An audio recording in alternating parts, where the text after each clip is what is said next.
দর্শক, আমরা এই মুহূর্তে আছি চাঁদপুর লঞ্চ ঘাট, পুরাতন লঞ্চ ঘাটে। কথা বলবো আমরা এখানে একজন লঞ্চ ঘাটেই যার ব্যবসা, যার প্রতিনিয়ত নৌকা চালিয়ে বা ডুঙ্গি নৌকা বলা হয়, এটা চালিয়ে যার জীবনমান পরিচালনা করে। আজকে আমরা জানবো চাঁদপুর নদীর মোহনায় কি হচ্ছে এবং বিস্তারিত তথ্য আপনাদের সঙ্গে উপস্থাপন করতে চেষ্টা করব। আপনার নাম কি? আমার নাম মোহাম্মদ জয়নুল কাদের।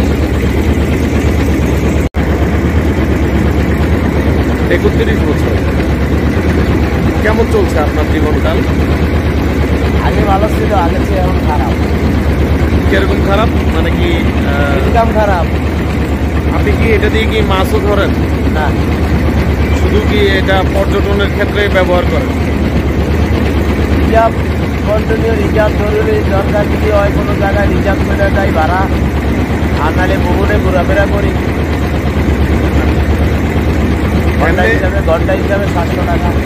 ঘন্টা 700 টাকা। আপনি তো 31 বছর ধরে এই পেশার সাথে জড়িত আছেন। আগের চেয়ে কি মানে এখন কি জীবনকালের কোনো পরিবর্তন কি মনে হচ্ছে কিনা, বা জৈব বৈচিত্র্যের কোনো পরিবর্তন হচ্ছে কিনা? আগের চেয়ে বর্তমানে দ্রব্যমূল্যের জিনিসপত্র হিসাবে খারাপ।